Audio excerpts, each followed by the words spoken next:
Hello guys, welcome back to my channel. আজকে আমি একটা বাচ্চাদের টিফিন বক্সের রেসিপি এনেছি, যেটা খুবই একটা ইয়াম্মি রেসিপি। অবশ্যই তোমরা ট্রাই করো আর জানিও তোমাদের কেমন লাগলো। এটা বানানোর জন্য আমি নিয়েছি এখানে 1/3 কাপ আটা আর 1 পিঞ্চ অফ সল্ট আর রিফাইন্ড অয়েল হাফ চামচ দিয়েছি আমি এখানে। এগুলো ভালো করে মিক্স করে আমি জল দিয়ে এটাকে মাখবো। একটা টাইট ডো বানিয়ে নেব, যেমন পরোটার জন্য বানানো হয়। তো এর মধ্যে কিন্তু আমি অনেক রকম ভেজিটেবলস অ্যাড করব। তোমাদের ইচ্ছে মতন তোমরা এখানে ভেজিটেবল অ্যাড করতে পারো, যেটা জিনিসটাকে খুবই হেলদি বানিয়ে দেয়। আর এর মধ্যে কিন্তু ময়দা একদম দেওয়া হয়নি, তো পুরোটাই কিন্তু আটারই হবে। বেসিক্যালি এটা একটা পরোটার মতন হবে। তো এখানে আমি একটা ডো বানিয়েছি, তোমাদের যদি ইচ্ছে হয় তোমরা বেশি করে এটা বানাতে পারো, সেই অ্যাকর্ডিং আটা নিয়ে নিও। আটাটা আমি একটা সাইডে রেখে দিলাম। এবার আমি একটা আলু ছোট দেখে সিদ্ধ করে নিয়েছি, আর এর মধ্যে আমি একে একে পেঁয়াজ কুচি, গাজর কুচি, টমেটো কুচি আর ধনেপাতা কুচি দিয়ে দিয়েছি। তোমরা যদি চাও এর মধ্যে কিন্তু আরও ভেজিটেবলস অ্যাড করতে পারো। তো এখানে আমি বাচ্চার জন্য বানাচ্ছি, তো এখানে লঙ্কা কুচিটা দিইনি। তোমরা যদি মনে করো লঙ্কার কুচিটাও দিও, খুবই টেস্টি লাগে। যাই ভেজিটেবল তোমরা অ্যাড করো সেটা কিন্তু ফাইনলি চপড করে দিও। টেস্ট মতন নুন দিয়ে দিলাম, আর এটাকে ভালো করে মাখতে হবে যাতে আলুর কোনো লাম্পস না থেকে যায়।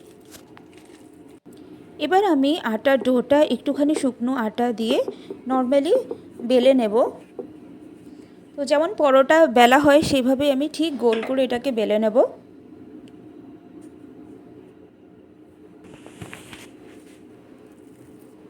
তো এটা গোল করে বেলে নেওয়ার পরে যে আলু আর সবজির মিশ্রণটা বানিয়েছিলাম সেটা এর মধ্যে একটা লেয়ার করে দিয়ে দেব। এটা আমি ইউনিফর্মলি ছড়িয়ে দেব যাতে জিনিসটা পুরোটা স্প্রেড হয়ে যায়। যদি বাচ্চারা রুটি তরকারি না খায়, এই অপশনটা কিন্তু ট্রাই করে দেখো, খুবই ইফেক্টিভ। এর উপরে আমি একটু অরিগেনো ছড়িয়ে দিলাম। তো আমার কাছে এই কোয়ালিটি কোম্পানি অরিগেনোটা ছিল, তো তোমরা যদি চাও তাহলে অরিগেনো নাও দিতে পারো। এবার এটাকে ধরে আমি এইভাবে একটুখানি রোল করে দেবো। পুরোটা এইভাবে আমি রোল করে দিচ্ছি। সে রোল করার সময় ট্রাই করবে যে যাতে রোলটা খুব টাইট করে হোক, যতটা টাইট করা সম্ভব সেভাবে করে নেবে, এভাবে ঘুরিয়ে ঘুরিয়ে।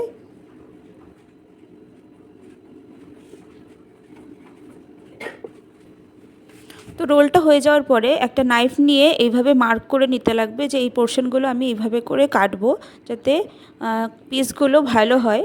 তো আমি এটাকে ভালো করে গোল গোল করে কেটে নিচ্ছি।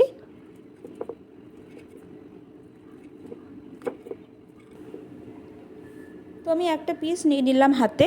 এই পিসটাকে আমি হাতের সাহায্যে একটুখানি চ্যাপটা করে দেব। এভাবে দেখো ঘুরিয়ে ঘুরিয়ে এটাকে চ্যাপটা করে দিচ্ছি। তো এবার এটাকে চ্যাপটা করে সাইডে সবকটা করে নেব। করে নিয়ে এটাকে হালকা তেলে ভাজলেই কিন্তু একদম রেডি হয়ে যাবে। তো এইভাবে করে আমি সবকটা করে দিয়েছি দেখো।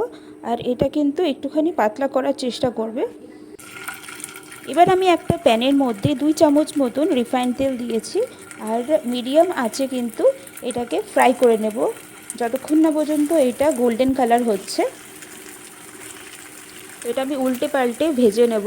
তো এর মধ্যে আছে অনেক ভেজিস, আটা, যেটা খুবই হেলদি, আর বাচ্চারা খুবই এনজয় করবে কিন্তু খেতে।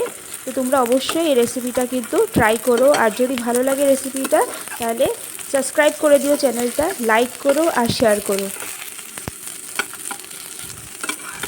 তো আমার মিনি পরাঠাসগুলো কিন্তু অলমোস্ট রেডি হয়ে গেছে, তো গোল্ডেন কালার হয়ে গেছে। তো আমি এটা টিফিন বক্সে ভালো করে গুছিয়ে দেবো।